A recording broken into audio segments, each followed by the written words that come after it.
নমস্কার দর্শক বন্ধুরা, আমার চ্যানেলে সবাইকে স্বাগতম। আজ আমি একটা নতুন রেসিপি নিয়ে হাজির হলাম। সেটা হলো পালক গ্রেভি। তো পালক গ্রেভি বানানোর জন্য আমি এইভাবে পালং শাকগুলো দেখুন আগে ধুয়ে নিয়েছি। ধুয়ে আবারও একবার এটাকে ধুয়ে নেব। দিয়ে আমি যেসব উপকরণগুলো নিয়ে নিয়েছি, দুটো পেঁয়াজ, দুটো টমেটো, রসুন, আদা, গাজর, আলু এবং ফোড়নের জন্য এলাচ, মোটি এলাচ, স্টার আনিস, দারচিনি এবং জিরা নিয়ে এটাকে আমি আলু আর গাজরটাকে গ্রেট করে নিয়েছি।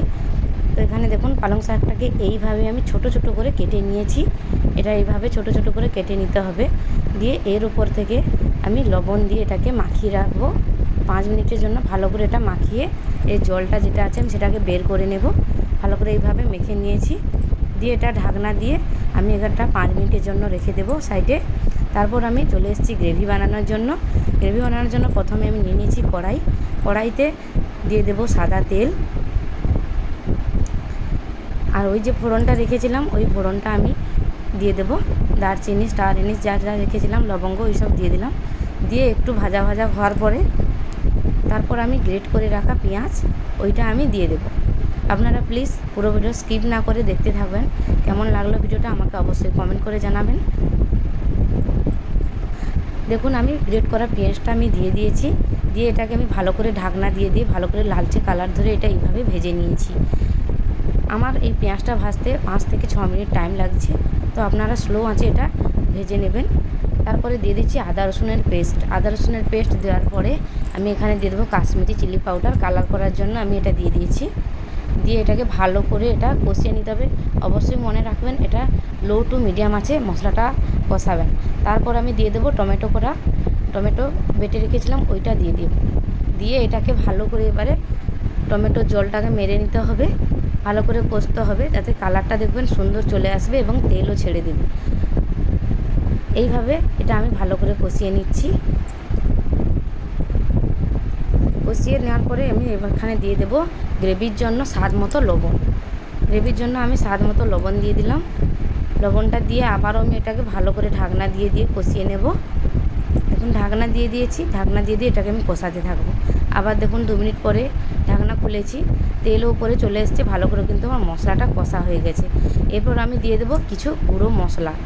দিয়ে দিচ্ছি ধনে পাউডার, জিরে পাউডার আর হলুদ পাউডার।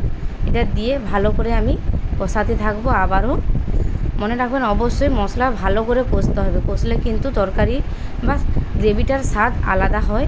এর সম্পূর্ণ আলাদা এটা একটা স্বাদ লাগে এই রেসিপি। দেখুন এটা আমি মিডিয়াম আঁচে রেখে দিয়েছি। এরপর চলে এসেছি সেই পালং শাকের কাছে। পালং শাকটা আমি ভালো করে এই জলটাকে আমি নিংড়ে বের করে নিয়েছি বাটিতে। এই বাটিতে জলটা কিন্তু আমি ফেলবো না, এটা আমি শেষে তরকারির কাজে লাগাবো। এইভাবে আমার এতটা শাক হয়েছে। এই শাকটাকে আমি ভালো করে ঝুরি ঝুরি করে এইভাবে কেটে রেখেছিলাম।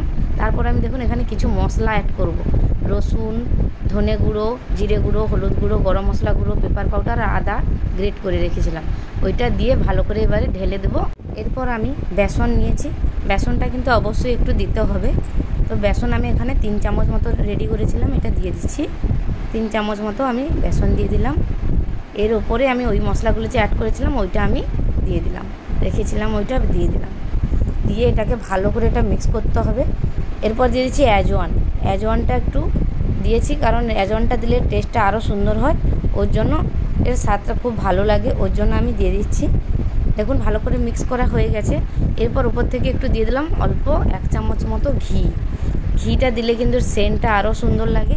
তো আপনারা প্লিজ এটা একবার হলে একবার ট্রাই করবেন, অবশ্যই এটা ভালো লাগবে।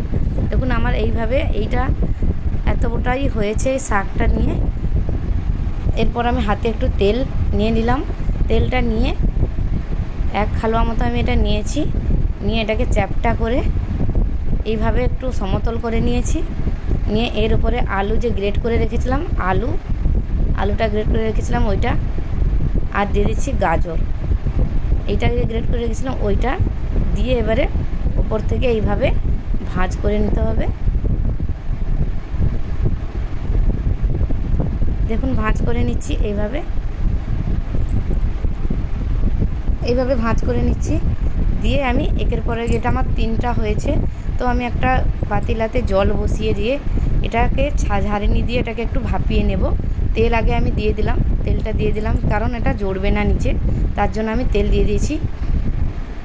তারপর এটা আমি 3টে হয়েছে, এটা আমি 3টে দিয়ে দিলাম, দিয়ে আমি ঢাকনা দিয়ে 5 মিনিটের মতো রেখে দেব। এইটা এইভাবে আমি 5 মিনিটের মতো রেখে দেব।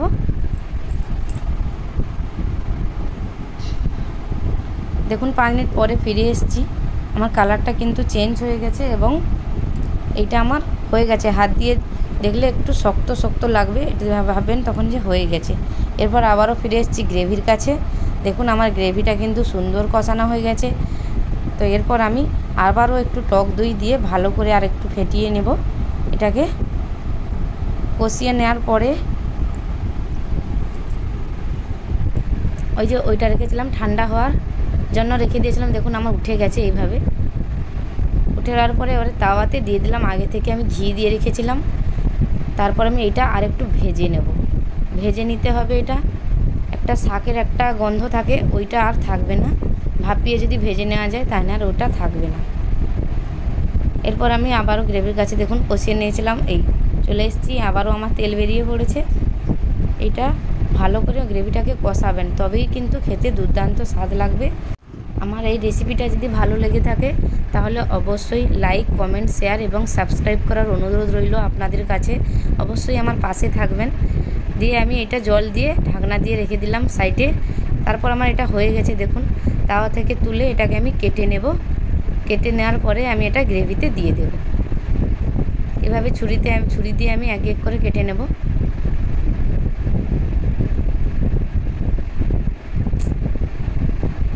এইভাবে কেটে নিয়েছি আমি। এরপর আমার গ্রেভিটা ফুটতে শুরু করেছে। এরপর আমি ওই পালকটা যে হয়ে গেছে ওইটা আমি এর গ্রেভিতে আমি ঢেলে দেবো। এটা কিন্তু একদম গ্রেভি থাকবে, তবেই খেতে ভালো লাগবে।